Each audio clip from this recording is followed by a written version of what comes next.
Hello everyone, welcome back to my YouTube channel Rahul UPSC math. Dear student, आज के lecture में हम class 12th की चैप्टर 5 की जो मिसलेनियस एक्सरसाइज है उनके क्वेश्चंस को सॉल्व करेंगे। प्रीवियस लेक्चर में हमारे लास्ट 18 के बाद जितने भी क्वेश्चन थे ये सारे क्वेश्चन रह गए थे, ठीक है।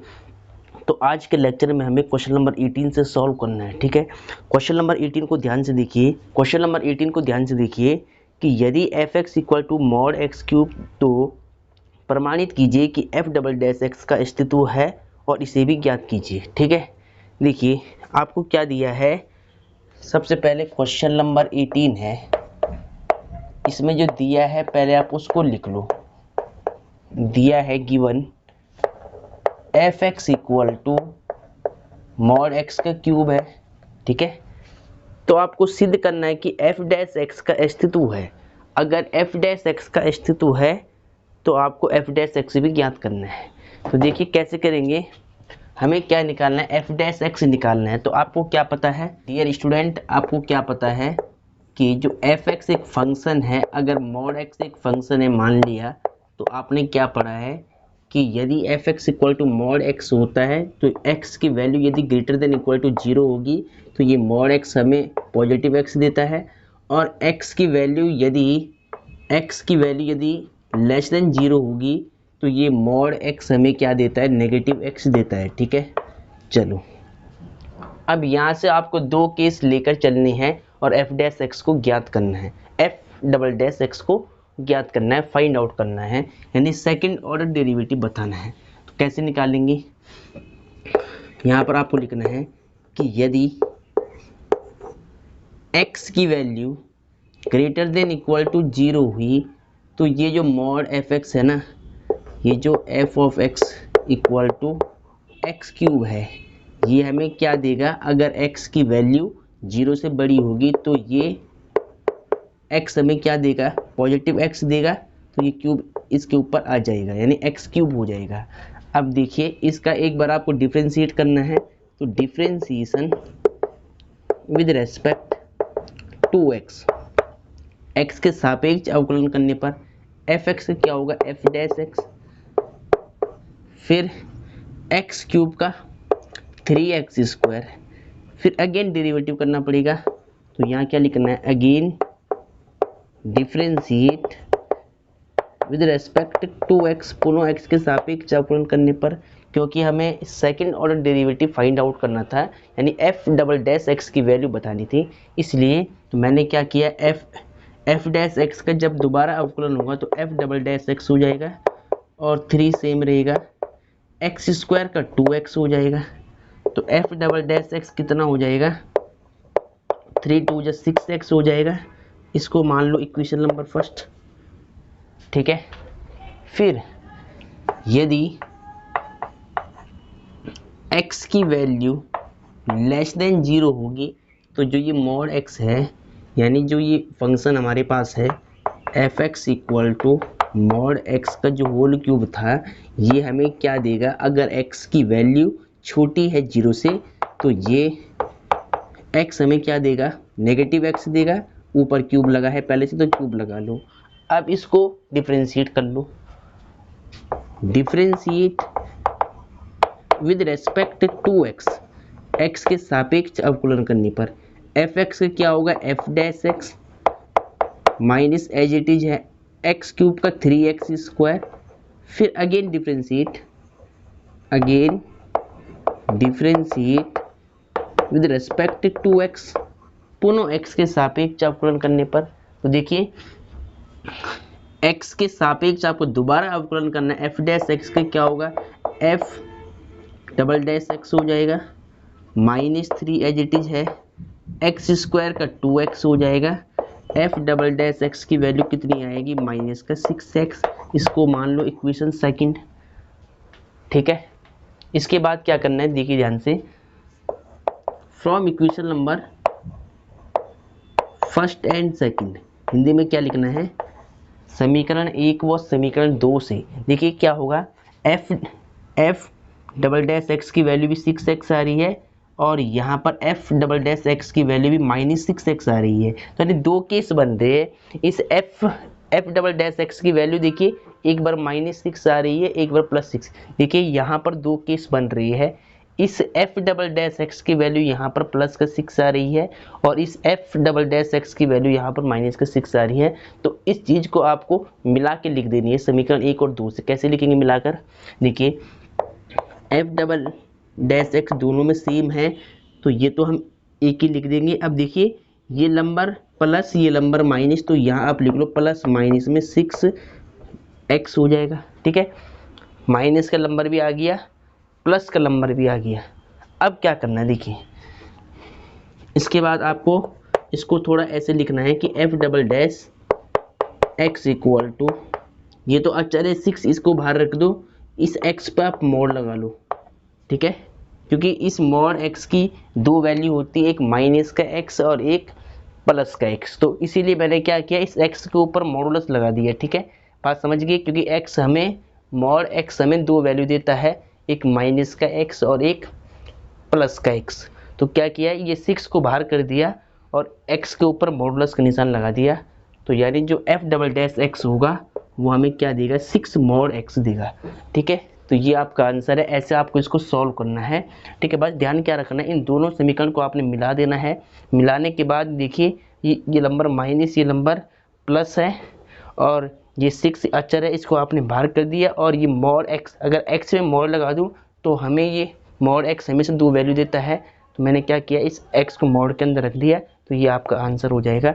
और इसका अस्तित्व होता ही है, इस बात का आपको ध्यान रखना है। mod वाले जितने भी फंक्शन है, जीरो पे इनका बिहेवियर चेंज होता है। अगर जीरो पर आप इसको चेक करते हो तो इस फलन की लेफ्ट हैंड डेरिवेटिव और राइट हैंड डेरिवेटिव इक्वल हो जाती है, यानी इसका अस्तित्व होता है। तो इसकी वैल्यू आपको ऐसे फाइंड करनी है। इसको पहले आप नोट कर ले। डियर स्टूडेंट, क्वेश्चन नंबर 18 हो गया है। क्वेश्चन नंबर 19 को ध्यान से देखिए।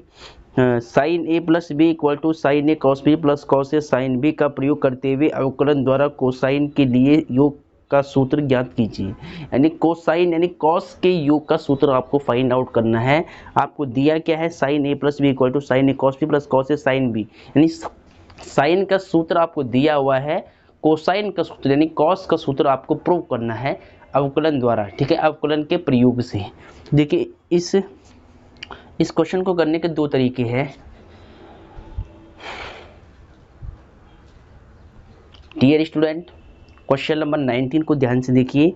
Sign a plus B sign a cos b plus cos a sine b का प्रयोग करते हुए अवकलन द्वारा कोसाइन के लिए योग सूत्र ज्ञात कीजिए। यानी कॉस का योग सूत्र आपको ज्ञात करना है, साइन का आपको दिया हुआ है।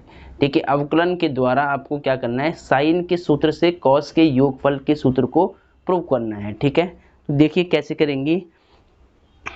सबसे पहले क्वेश्चन नंबर 19 है, आपको दिया है गिवन। क्वेश्चन में क्या दिया हुआ है, sine a plus b equal to sine a cos b plus cos a sine b. देखिए ये आपको दिया हुआ है, साइन का फॉर्मूला आपको दिया हुआ है, साइन के योगफल का सूत्र आपको दिया हुआ है, कॉस के योगफल का सूत्र आपको प्रूव करना है। क्वेश्चन में दिया हुआ है sine a plus b equal to sine a cos b plus cos a sine b. ठीक है, ये आपको दिया हुआ है, इसको आपको समीकरण नंबर 1 मान लेना है। ठीक है, आपको क्या प्रूव करना है, आपको क्या निकालना है, cos a plus B, cos के योगफल का सूत्र बताना है आपको। कॉस ए प्लस बी की वैल्यू आपको बतानी है, यानी कॉस का जो योगफल का सूत्र होता है ये आपको प्रूव करके दिखाना है। ठीक है, तो देखिए कैसे करेंगे। सबसे पहले इस सवाल को करने के दो तरीके। ठीक है, सबसे पहले आपको ध्यान क्या देना है, इस सवाल को करने के दो तरीके। पहला तरीका ये है कि आप a और b को x का फलन मान लो, x में एक चर मान लो, कांस्टेंट नहीं मानना है, यहाँ पर चर मान के चलने। पहला जो रूल है इसका फॉर्मूला प्रूव करने के लिए, cos a प्लस बी का सूत्र निकालने के लिए साइन से क्या है कि जो a और b है समीकरण 1 में, इनको आप चर मान के चलो, x के फलन मान के चलो। ठीक है, और दूसरा तरीका ये है कि ए को आप चर मान लो और बी को आप अचर मान लो, कांस्टेंट मान लो। एक को चर मान के चलो, एक को अचर मान के चलो, तो यहाँ से आपका आंसर आ जाएगा। तो देखिए पहले हम फर्स्ट वाला रूल करते हैं, देखिए ध्यान से। अब देखिए फर्स्ट मेथड में क्या करेंगे, सबसे पहले इक्वेशन फर्स्ट यानी फ्रॉम इक्वेशन नंबर फर्स्ट क्या लेना है, पहले फ्रॉम इक्वेशन नंबर फर्स्ट समीकरण 1 से। समीकरण 1 क्या है, sine a plus b equal to sine a cos b plus cos a into sine b. ठीक है, ये मैंने क्या लिखा, साइन ए प्लस बी का फॉर्मूला लिख दिया है। यहाँ पर जो ए और बी है इनको आपको चर मान के चलना है, वेरिएबल मान के चलना है, अचर नहीं मानना है, कांस्टेंट को नहीं मान के चलना है। ठीक है, ये ए और बी यहाँ पर हम फर्स्ट केस में क्या करेंगे, वेरिएबल लेकर चलेंगे। इसको करने के दो तरीके, तो पहले मैं फर्स्ट वाला समझा रहा हूँ। देखिए यहाँ पर ए और बी को आपको एक्स का फलन मान लेना है कि वेरिएबल एक्स में ए और बी फंक्शन है। ठीक है, तो इसके बाद आपको इसका अवकलन करना है एक्स के सापेक्ष। तो देखिए हमने मान लिया कि ए और बी क्या है, एक्स का एक फलन है, वेरिएबल एक्स में एक चर राशि है। तो अब मैं क्या करूँगा, differentiate with respect to x on both side, दोनों पक्षों का एक्स के सापेक्ष आपको अवकलन कर लेना है। तो देखिए यहाँ पर साइन ए प्लस बी का क्या होगा, कॉस ए प्लस बी हो जाएगा। फिर ए प्लस बी का दोबारा करना है, तो ए का क्या होगा, ए का एक्स के सापेक्ष क्या होता है, डी ए अपॉन डी एक्स, और फिर बी का एक्स के सापेक्ष क्या होगा, d B upon d x. ठीक है, चलो इसके बाद देखिए यहाँ पर देखिए दो फंक्शन मल्टीप्लाई में, इसको फर्स्ट मान लो, इसको सेकंड मान लो। फर्स्ट क्या है, साइन ए, फर्स्ट को छोड़ेंगे, सेकंड का डेरिवेटिव कॉस बी का क्या होगा, माइनस में साइन बी। फिर बी का आपको दोबारा करना, क्योंकि बी को आपने एक्स का फलन माना है, तो बी का आपको दोबारा करना पड़ेगा डी बी अपॉन में डी एक्स, एक्स के सापेक्ष। फिर प्लस फर्स्ट को छोड़ा सेकंड का अवकलन, सेकंड को छोड़ा कॉस बी, फर्स्ट का अवकलन, फर्स्ट क्या है साइन ए, साइन ए के क्या होगा कॉस ए, और फिर ए का आपको दोबारा करना पड़ेगा क्योंकि ए को आपने एक्स माना है था, एक्स का फलन माना था, तो डी अपॉन डी एक्स हो जाएगा। ठीक है, चलो सेम यहाँ पर फर्स्ट फलन और सेकंड फलन वाला रूल अप्लाई करो यहाँ पर भी। तो फर्स्ट क्या है, कॉस ए, सेकंड का डेरिवेटिव साइन बी का क्या होगा, कॉस बी। फिर बी का अगेन करना पड़ेगा आपको, बी का आपको दोबारा करना पड़ेगा d B upon d x. फिर प्लस सेकंड को छोड़ा, सेकंड ये है, ठीक है, ये फर्स्ट था, ये सेकंड है, सेकंड क्या है साइन बी, सेकंड को छोड़ेंगे, फर्स्ट का डेरिवेटिव कॉस ए का क्या होगा, माइनस में साइन ए। फिर ए का अगेन डी ए अपॉन डी एक्स। ठीक है, अब देखिए cos a plus b d A upon d x plus d B upon d x as it is है। यहाँ पर देखिए पहले इसको पहले सही से लेके माइनस को बाहर कर लो आप, साइन ए sine B d B upon d x बच जाएगा। इधर देखिए प्लस कॉस ए, पहले लिख रहा हूँ मैं कॉस ए, फिर कॉस बी, फिर डी अपॉन डी एक्स बच जाएगा।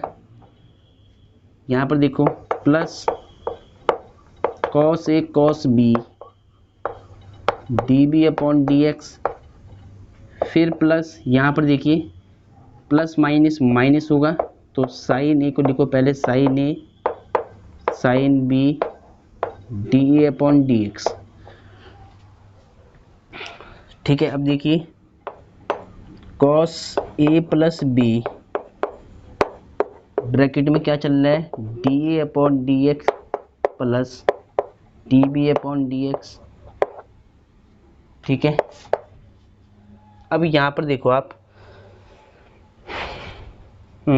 बिल्कुल ध्यान देना, आप इन दोनों टर्म्स में आपको क्या दिख रहा है, देखिए d B upon d x, देखिए ध्यान से, इन दोनों टर्म्स में, इसमें और इसमें d B upon d x common आ रहा है, ठीक है। अगर आपको साइन ए साइन बी कॉमन लेना है तो देखिए आप ये भी कर सकते हैं, इन दोनों टर्म्स में ध्यान से देख लो आप, इन दोनों टर्म्स में साइन ए साइन बी कॉमन आ जाएगा, ठीक है। तो एक काम करो, पहले मैं ये लिख रहा हूँ प्लस वाला, तो देखिए इन दोनों में क्या कॉमन आ रहा है, cos A cos B, cos A cos B दोनों में कॉमन आ रहा है। तो मैं यहाँ से क्या करता हूँ, कॉस ए कॉस बी को कॉमन निकाल देता हूँ। यहाँ क्या बचेगा, d upon d x plus d B upon d x बच जाएगा, ठीक है। अब सुनो, इन दोनों में से देखिए माइनस साइन ए साइन बी कॉमन निकाल रहा हूँ, देखिए साइन ए साइन बी, इन दोनों से मैं माइनस का साइन ए साइन बी कॉमन निकाल रहा हूँ। तो ब्रैकेट में क्या बचेगा, ध्यान देना, यहाँ पर तो बच जाएगा d A D x plus यहाँ पर क्या बचेगा, डी बी और डी एक्स, ठीक है। एक बार ध्यान से सुन लो दोबारा, क्या किया मैंने, इन दोनों में से तो निकाल लिया कॉस ए कॉस बी कॉमन निकाल लिया, यहाँ डी ए upon d x d B upon d x बच जाएगा। इन दोनों में से मैंने माइनस का साइन ए साइन बी कॉमन निकाल लिया, इन दोनों से जब मैं माइनस का साइन ए साइन बी कॉमन निकालूंगा तो ये नंबर देखिए प्लस का बन जाएगा डी ए अपॉन डी एक्स और यहाँ बच जाएगा d B upon d x, ठीक है। चलो अब ये आपने नोट कर लिया होगा। चलो अब देखिए यहाँ पर cos a plus b multiply में डी ए upon d x plus d B upon d x, इसको सेम रख लो आप। इन दोनों में देखो क्या कॉमन आ रहा है, इन दोनों में फिर डी ए upon d x plus d B upon d x, देखिए सेम टर्म्स है दोनों में, इनको कॉमन निकाल लो बाहर आप। तो डी ए upon d x plus d B upon d x, ये मैंने कॉमन निकाल लिया है। यहाँ क्या बचेगा, कॉस ए कॉस बी और फिर यहाँ पर माइनस में साइन ए साइन बी, ठीक है। देखिए मैंने क्या किया है, डी ए upon d x d B upon d x इन दोनों से कॉमन निकाला है बाहर, तो यहाँ पर ये बच जाएगा और यहाँ पर ये बच जाएगा।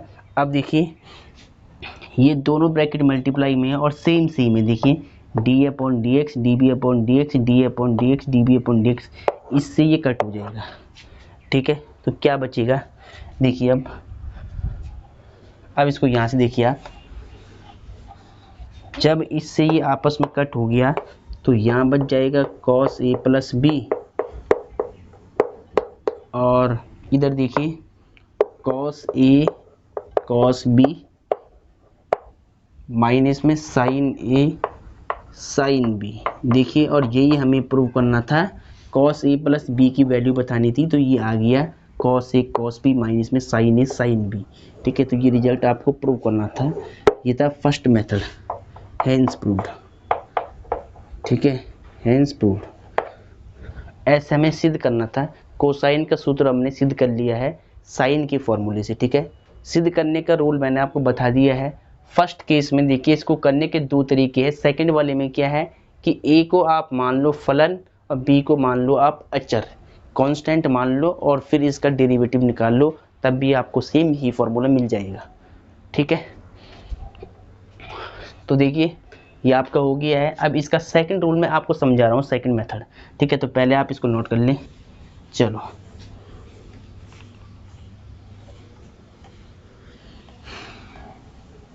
अब देखिए सेकंड मेथड में आपको क्या करना है, सेकंड विधि जो है, ठीक है, जो दूसरा नियम है उससे आपको कैसे सॉल्व करना है। देखिए सेकंड विधि क्या है, सेकंड मेथड क्या है कि आपको क्या करना है, इस फलन में समीकरण ए का आपको ए के सापेक्ष अवकलन करना है और बी को अचर मान के चलना है, ठीक है। तो मैं यहाँ पर क्या लिखूँगा, फ्रॉम सेकंड मेथड है, सेकंड मेथड। इसमें देखिए आपको क्या करना है, फ्रॉम इक्वेशन नंबर फर्स्ट, समीकरण एक से sign a plus B sign a cos b plus cos a sine B, ये थी इक्वेशन फर्स्ट। अब सेकंड मेथड से आपको क्या करना है, ए के सापेक्ष अवकलन करना है और बी को अचर मानना है। तो पहले आप लिख लो कि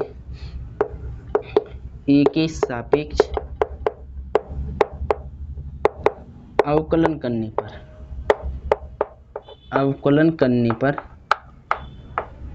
ए के सापेक्ष अवकलन करने पर जबकि बी अचर है, देखिए आपको क्या लिखना है कि ए के सापेक्ष अवकलन करने पर, यानी ए को आपने फंक्शन मान लिया है, तो ए के सापेक्ष अवकलन करने पर जबकि बी क्या है, अचर है, बी को आपने अचर मान लिया। अब देखिए ध्यान से, साइन ए प्लस बी का क्या होगा, कॉस ए प्लस बी हो जाएगा। अब ध्यान से सुनना, ए का ए के सापेक्ष कितना हो जाएगा 1, और बी को मैंने अचर मान रखा है तो बी का 0 हो जाएगा। ठीक है, चलो फिर देखिए फर्स्ट फंक्शन है, ये सेकंड है। तो अब ध्यान दीजिएगा कि साइन ए मैं कर रहा हूँ ए के सापेक्ष अवकलन, तो ए वाला तो यहाँ पर फंक्शन होगा और जिसके साथ बी है वो अचर हो जाएगा, कांस्टेंट हो जाएगा। तो कॉस बी तो अचर है, ये तो बाहर आएगा मल्टीप्लाई में, साइन ए का क्या होगा, कॉस ए। ठीक है, चाहो तो आप इसको सीधा लिख लो कि साइन, इसका तो अवकलन नहीं होगा, फर्स्ट सेकंड मानने की जरूरत नहीं है क्योंकि बी को मैंने अचर माना है। तो जो यहाँ पर लिखा गया है कॉस बी, ये हो जाएगा अचर, आपको साइन ए का करना है खाली, तो साइन ए का क्या होगा, कॉस ए हो जाएगा। ठीक है, और कॉस बी क्या था, यहाँ पर कांस्टेंट था, ये सेम रहेगा। फिर साइन कॉस ए का अवकलन होगा और साइन बी का 0 हो जाएगा, मतलब साइन बी का नहीं होगा, ये वेरिएबल के साथ में तो ये मल्टीप्लाई में आएगा। तो कॉस ए का क्या होगा, माइनस में साइन ए, और साइन बी सेम रहेगा। तो अब देखिए cos a plus b as it is है, इधर क्या बन जाएगा, कॉस ए कॉस बी माइनस में साइन ए साइन बी, और ये फॉर्मूला किसका होता है, कॉस ए प्लस बी का होता है। तो सेकंड केस में देखिए इसका इतना सा आप करके आंसर निकाल सकते हैं, बिल्कुल सॉल्व रूल से। ठीक है, ए के सापेक्ष अवकलन करने पर बी जबकि अचर है, तो पहले आप इसको नोट कर ले। अब देखिए क्वेश्चन नंबर 21 है, 21 में क्या लिखा है, क्या एक ऐसे फलन का अस्तित्व है जो प्रत्येक बिंदु पर संतत हो किंतु दो बिंदुओं पर अवकलन नहीं हो, अपने उत्तर का औचित्य भी बतलाइए। तो ये क्वेश्चन इंपॉर्टेंट बिल्कुल नहीं है, एग्जाम में कभी नहीं आता है। ठीक है, अगर आपको ऐसे दो बिंदु देना है तो x-1 और x-2 का आप ग्राफ खींच देना, तो x-1 और x-2 पर ये फलन संतत तो है लेकिन अवकलनीय नहीं होता है, तो ये आपको लिख लेना है। ठीक है, तो अब देखिए क्वेश्चन नंबर 22 पर देखिए, क्वेश्चन नंबर 22 को ध्यान से देखिए, आपको क्या दिया है, एक डिटर्मिनेंट दिया है, एक सारणिक दिया हुआ है। तो सबसे पहले तो आप लिखो, दिया है, क्या दिया हुआ है, y equal to f of x, g of x, h of x, l, m और n, और a, b और c। ठीक है, ये आपको दिया है तो आपको सिद्ध करना है। क्वेश्चन कहता है तो सिद्ध कीजिए, टू प्रूफ।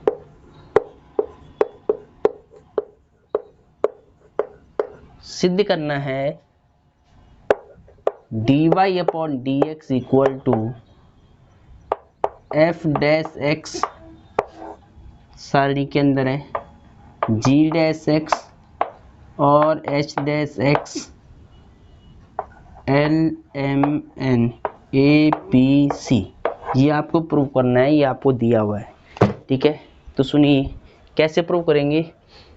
सबसे पहले आप क्या करो, इसको लिख लो पहले, सिंस चूंकि आपको दिया हुआ है y equal to f x g x h x, ये आपको दिया हुआ है l, m, n, a, b, c। ठीक है, अब देखिए ध्यान से, ये एक सारणिक दिया हुआ है और आपको प्रूव करना है कि f dash x, g dash x, h dash x, l, m, n, a, b, c, यानी ये वाला सारणिक आपको इसका प्रूव करना है। तो क्या करेंगे, सबसे पहले आप इसका प्रसार कर लो। R1 के सापेक्ष प्रसार कर लो। ठीक है, जिस रो में आपको फंक्शन दिख रही है, वेरिएबल दिख रही है, उनके सापेक्ष आपको अवकलन करना होता है। देखिए फंक्शन तो फर्स्ट रो में है, तो आपको क्या लिखना है, R1 के सापेक्ष, R1 के सापेक्ष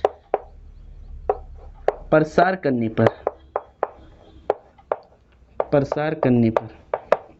ठीक है, तो देखिए y, अभी ये y आपको सेम रखना है।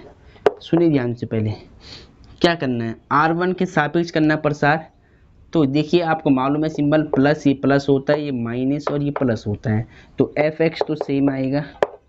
ठीक है, तो ये इसके सामने वाला कट जाएगा और ये सामने वाला कट जाएगा, तो यानी m, यानी क्या बचेगा, m b n और c ऐसे बच जाएगा। ठीक है, फिर माइनस आएगा जी एक्स, फिर क्या करना है, ये कट जाएगा और ये कट जाएगा, l a n c, l a n c यहाँ आपको लिख देना है। फिर प्लस आता है, प्लस का सिंबल एच एक्स। ठीक है, फिर ये कट जाएगा, ये कॉलम कट जाएगा, ये रो कट जाएगी, तो l m a b, l m a b यहाँ पर बच जाएगा। ठीक है, चलो अब देखिए, ये आपने नोट कर लिया होगा, तो इसको मैं हटा देता हूँ ऊपर से। देखिए अब इसको आप, ठीक है, देखिए ध्यान से। इसके बाद आपको क्या करना है, y equal to f x, इसको थोड़ा सही से लिख लो आप, इसका मल्टीप्लाई इससे करा दो, इसका मल्टीप्लाई इससे, तो कितना होगा, m c minus b n, ये क्या था, n था। ठीक है, बी एन, ये n है, तो एम सी और बी एन ऐसे लिख दिया। फिर माइनस जी एक्स, इसका मल्टीप्लाई इससे होता है, इसका मल्टीप्लाई इससे होता है, एल सी माइनस में ए एन, फिर प्लस एच ऑफ एक्स। ठीक है, इसका मल्टीप्लाई इससे, इसका इससे, तो कितना आएगा, l b minus a n. अब देखिए ध्यान से, यहाँ पर एफ डैश है, जी डैश है, एच डैश है, तो आपको इसका अवकलन करना पड़ेगा, differentiate with respect to x और बोथ साइड। एक्स के फंक्शन है तो एक्स के सापेक्ष अवकलन करना पड़ेगा, तो y का क्या होगा, d y upon d x.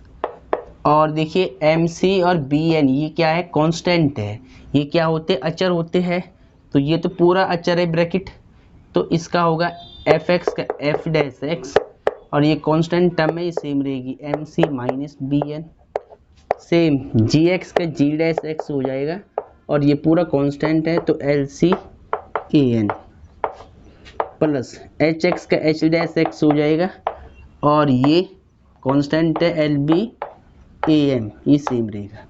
ठीक है, अब देखिए आपको क्या करना है, इसके बाद आपको ये प्रूफ करना है, इसको पहले आप ध्यान से देख लो।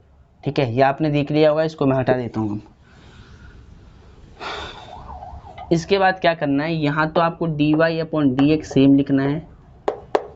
अब देखिए ये जो सारणिक है ना, ये यही सारणिक है जिसका एक्सपेंड हमने अभी किया था। यहाँ पर देखिए, तो आपको सिंपली कुछ नहीं करना है, ऐसे सारणिक का सिंबल बनाना है।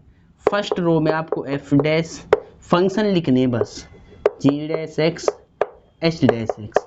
इसके बाद यहाँ पर क्या चल रहा था, अगर आप सवाल में देखो, देखिए सवाल में देखते पहले, सवाल में क्या दिया था, एफ एक्स के नीचे एल एम एन दिया था, फिर ए बी सी दिया था, तो आपको सीधा लिख देना l m n a b c, multiply कर लेना, दोबारा इसको आप सॉल्व कर लेना, आपको ये मिल जाएगा। देखिए एफ डैश एक्स हो गया, ये कटेगा और ये कटेगा, एम सी बी एन, देखिए एम सी बी एन मिल रहा है, तो ये आपको मिल जाएगा पूरा।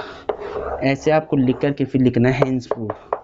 ठीक है, काफ़ी हैंस प्रूफ। ठीक है, काफ़ी इजी क्वेश्चन था ये, तो इसमें कुछ करना ही नहीं था, बस आपको थोड़ा सा एक्सपेंड करना था और अवकलन करना था। दोबारा आपको वापस वही लिखना था, f dash x g dash x h dash x l m n a b c. ठीक है, तो पहले आप इसको नोट कर लें। क्वेश्चन नंबर देखिए, क्वेश्चन नंबर 22 हो गया, 21 हो गया। अब देखिए 22 को आप ध्यान से देखिए, पहले पुरानी बुक में तो ये क्वेश्चन नंबर कौन सा है, 23 है, नई बुक में ये क्वेश्चन 22 होगा। ठीक है, देखिए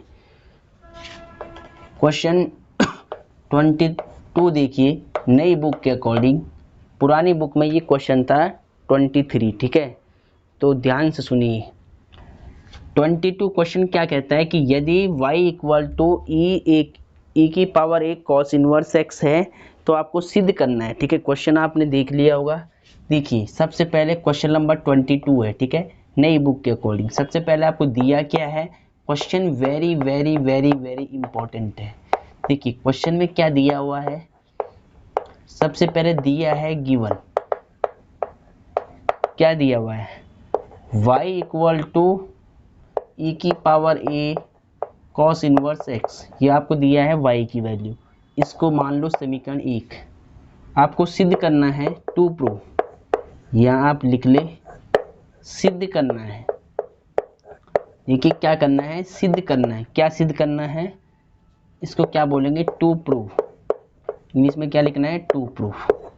देखिए हमें सिद्ध करना है कि 1 माइनस एक्स स्क्वायर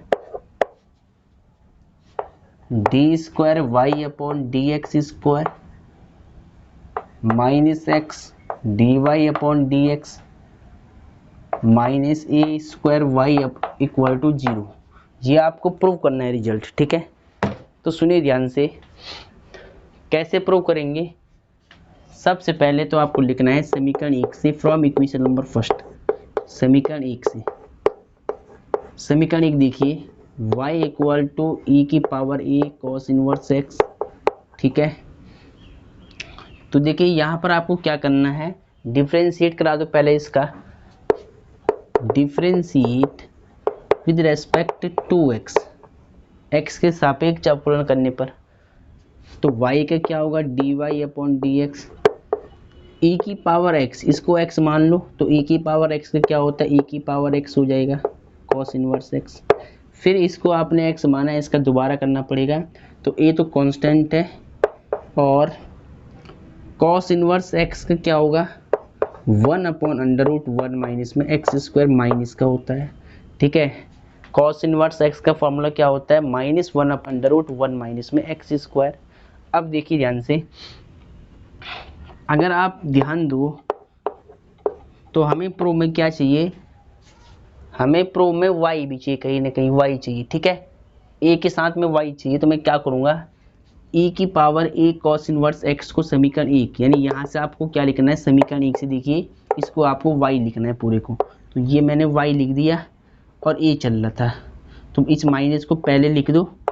ठीक है, देखिए इस a को लिख रहा हूँ पहले में, ये माइनस मैंने पहले लगा दिया है, और a की पावर cos इनवर्स x को, इसको लिख लो आप y समीकरण 1 से, यहाँ आपने y लिख दिया, अपॉन में क्या चल रहा है, 1 माइनस में एक्स स्क्वायर। ठीक है, और ये वैल्यू आपने कहाँ से रखी है, समीकरण 1 से रखी है, यहाँ लिख देना समीकरण 1 से।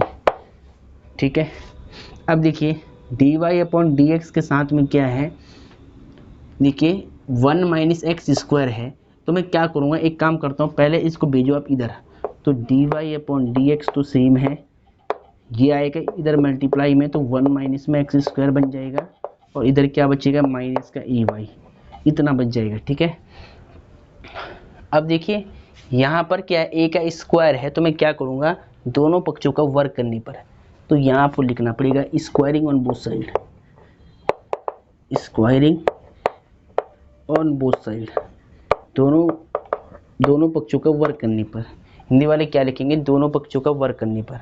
देखिए इसको, देखिए d y upon d x का वर्क क्या होगा, d y upon d x का होल स्क्वायर हो जाएगा, और जब इस नंबर का वर्ग होगा, स्क्वायर होगा, तो रूट हट जाएगा स्क्वायर से, तो खाली 1 माइनस में एक्स स्क्वायर बच जाएगा।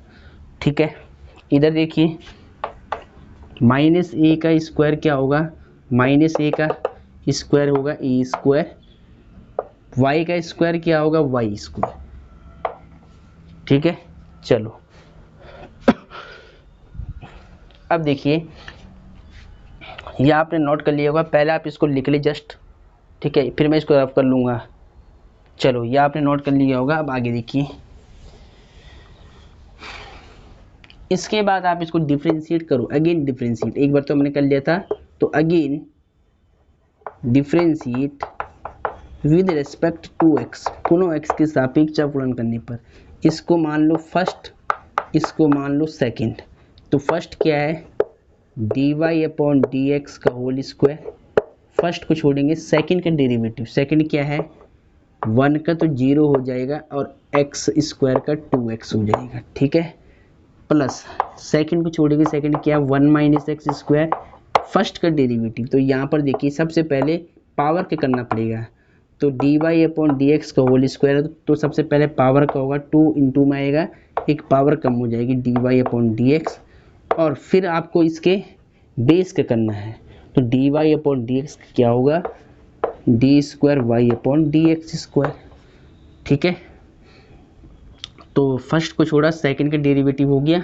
अब देखिए ए स्क्वायर यहाँ पर कांस्टेंट है, ये सेम रहेगा, और वाई का कितना, वाई स्क्वायर कितना होगा 2y, फिर y का अगेन x के सापेक्ष dy अपॉन डी एक्स, ठीक है।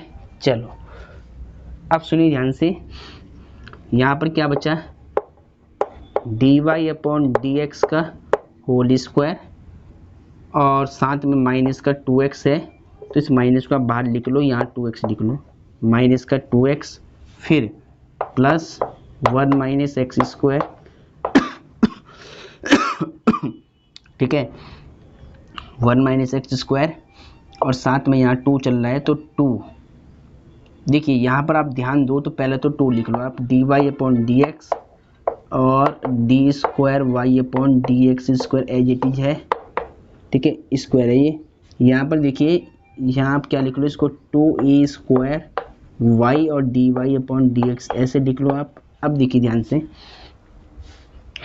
अब आपको क्या करना है, अगर आप ध्यान से देखते हो इन दोनों टर्म्स में से एक तो 2 कॉमन आएगा और एक d y upon d x common आएगा, ठीक है, d y upon d x यहाँ पर भी है, यहाँ पर 2 है, तो मैं क्या कर रहा हूँ 2 d y upon d x common ले रहा हूँ।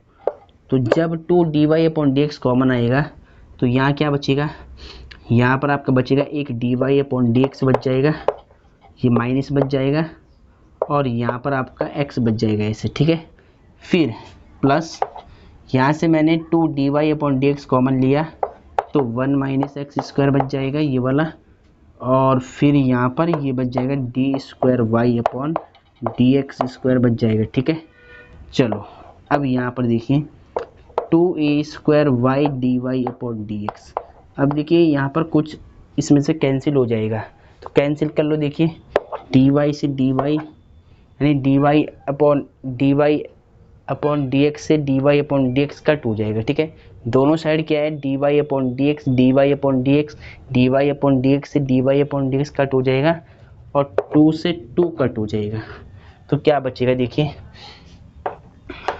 D y upon d x, ठीक है, ये माइनस का है, तो एक काम कर रहा हूँ, देखिए पहले मैं इसको लिख रहा हूँ माइनस एक्स लिख रहा हूँ पहले, ठीक है, माइनस का x d y upon d x लिख दिया, इसको पहले लिख दिया, फिर ये लिखो आप प्लस 1 माइनस एक्स स्क्वायर, अभी इसको मैं सेम लिख रहा हूँ, बाद में साइड चेंज कर लेंगे, d square y upon d x square, ठीक है, ये बचा मैंने लिख दिया, और यहाँ क्या बचेगा, यहाँ बचेगा ए स्क्वायर वाई राइट साइड में, उसको मैंने यहाँ लिख दिया, ठीक है। ये आपने नोट कर लिया होगा, तो इसको रफ कर लो पहले। चलो अब देखिए ध्यान से, अब जो आपको प्रूव करना है वैसे आप इसको सेट कर लो। सबसे पहले इसको लिखना है आपको, तो ये है देखिए प्रश्न में टर्म में पहले मैं क्या लिखूँगा 1 minus x square d square y upon d x square, इसको लिख लिया। फिर ये माइनस की टर्म में इसको लिख लो x d y upon d x, ठीक है, और फिर इसको लेफ्ट में लाओ, माइनस का ए स्क्वायर वाई इक्वल टू 0 हो जाएगा, और यही आपको प्रूव करना था। अगर आप ध्यान से देखते हो तो यही रिजल्ट आपको प्रूव करना था, हेंस प्रूव,